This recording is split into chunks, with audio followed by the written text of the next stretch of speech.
D'un accord tacite, sans qu'aucun mot ne soit échangé, le trio se mit en route.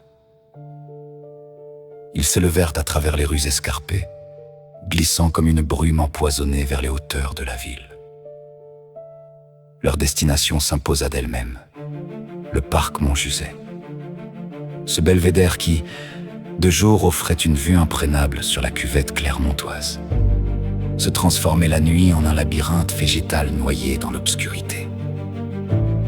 Lorsqu'ils franchirent les grilles invisibles du parc, l'odeur de la terre humide et des cyprès froissés par le vent vint flatter leurs sens exacerbés.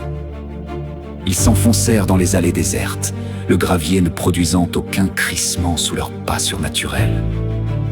Mais le parc n'était pas totalement vide.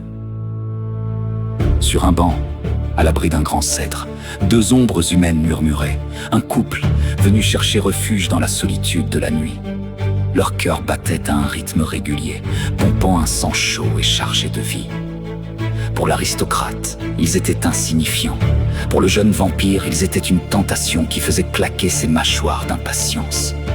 Mais pour la femme victorienne, ils étaient de merveilleux jouets. Elle fit un signe à ses compagnons.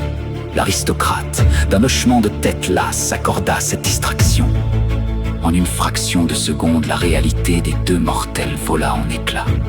Un vent glacial et incompréhensible s'abattit sur eux, éteignant la chaleur de leur souffle. Le jeune vampire apparut soudainement perché sur une branche juste au-dessus de leur tête, le visage contorsionné par un rictus animal, ses yeux brillants d'une lueur phosphorescente. L'homme sur le banc n'eut pas le temps d'articuler une parole. La femme victorienne émergea des ombres, se tenant à quelques centimètres de son visage. La froideur de son aura paralysa le couple.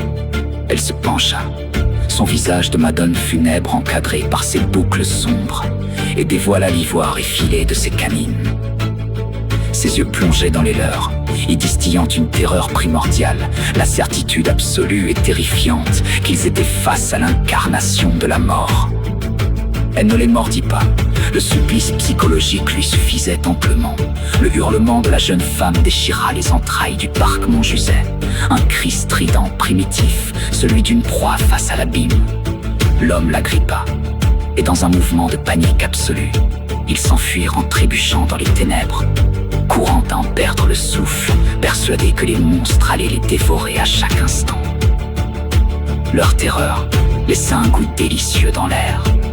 La femme victorienne laissa échapper un rire, un son cristallin, cruel et envoûtant, qui résonna lugubrement contre les troncs des arbres centenaires.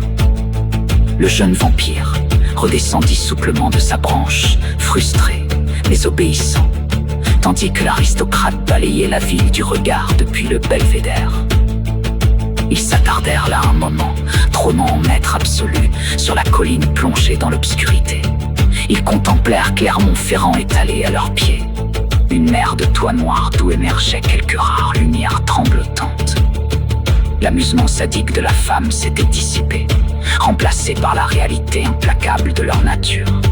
La véritable faim, celle qui tordait leurs entrailles et exigeait un festin, commençait à gronder.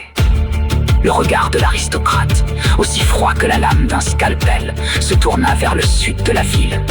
Il pointa un doigt élégant vers un grand complexe de bâtiments rectilignes, dont les lumières artificielles trouaient faiblement la grisaille ambiante, fonctionnant jour et nuit, sans interruption. Un temple de la souffrance, un labyrinthe stérile où la vie et la mort dansaient une valse incessante. Un endroit où les mortels, affaiblis, désespérés et luttant pour leur survie, offraient une source inépuisable et facile. Leur décision fut prise. Le parc Montjuset ne leur suffisait plus.